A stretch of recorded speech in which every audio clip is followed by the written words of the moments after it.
हमारी अज्ञानता है। तो मेरा ऐसा निवेदन है कि अगर हमको अपनी संस्कृति को भी बचाना है, भारतीय संस्कृति को आगे ले जाना है, एक पीढ़ी से नई पीढ़ी को ये अपनी भारतीय संस्कृति को हस्तांतरित करना है, तो हम लोगों को ये सब बातें अपने बच्चों के साथ करनी होगी, तब आपसे जुड़े रहेंगे। नहीं तो हमारी बारी वृद्धाश्रम में जाने की आ सकती है, क्योंकि 21वीं सदी है। 21वीं सदी में बहू भी नौकरी करती होगी।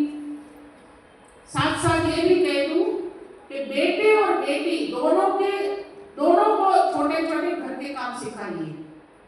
कभी कभी हम बेटियों से सब काम करवाते हैं, बेटों से नहीं करवाते हैं।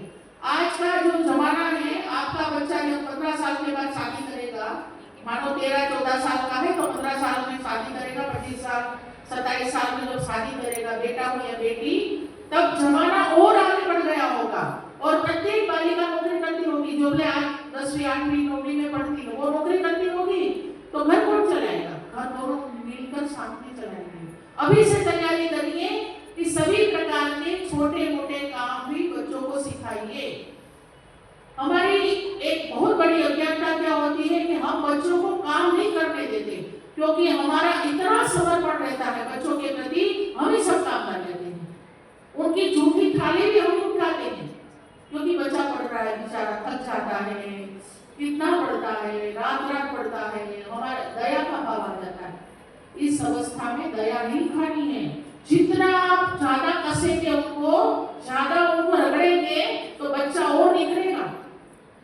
इसलिए दया खाने का समय खत्म हो गया। जैसे 12 साल हो जाता है, जिसे बाल्यावस्था पूरी हो जाती है, आप सब 12 साल के ऊपर आपके बच्चे हैं, तो बाल्यावस्था तक आप थोड़ा लालन पालन करो, थोड़ी दया खाओ, थोड़ा उनका थोड़ी वो क्या कहते हैं लाड प्यार करो। लेकिन जब 12 साल पूरा हो जाता है तो उसकी ताड़न प्रक्रिया शुरू होनी चाहिए, उसको अनुशासन सिखाना चाहिए, उसको विधि निषेध सिखाना चाहिए, उसको सभी प्रकार के नियंत्रण सिखाना चाहिए, संयम सिखाना चाहिए। उसमें खास तो इंद्रिय संयम, वाणी का संयम, इसी प्रकार से स्वाद संयम। आज स्वाद संयम बच्चों में कहाँ है? कुछ भी, उनको तो बस वही खाना है जो हम और आप जानते हैं। मैं उसका उल्लेख अभी बाद में करूंगी। वाणी संयम, स्वाद संयम, अर्थ संयम, कितना खर्च करना, ये भी बहुत बड़ा विषय है बच्चों को सिखाने के लिए। और पहले तो हम करेंगे तभी तो बच्चों पर प्रभाव पड़ेगा। हम नहीं करेंगे और बच्चों को कहेंगे तो उसका कोई फायदा नहीं है। कहा जाता है कि उपदेश से बच्चा नहीं सीखता, उदाहरण से सीखता है। तो आपको उदाहरण बनना है, उपदेश नहीं देना है।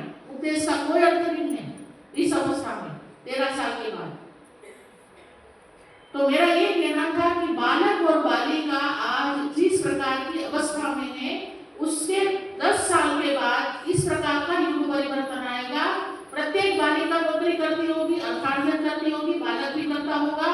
तो छोटे मोटे काम का संस्कार देना, और दूसरा छोटे मोटे काम माने कुछ खरीदारी के लिए भेजो, चलो सब्जी लेकर आओ, रविवार है, छुट्टी के दिन है, तो 15 साल का 17 साल का बच्चा नहीं ना जा सकता।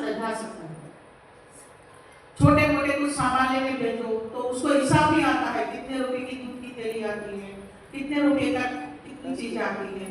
तो ये व्यावहारिक शिक्षा कहते हैं। तो हम विद्या भारती में कहते हैं कि कैरियर की शिक्षा सिर्फ पर्याप्त नहीं है, उसको कैरेक्टर की शिक्षा देनी पड़ेगी।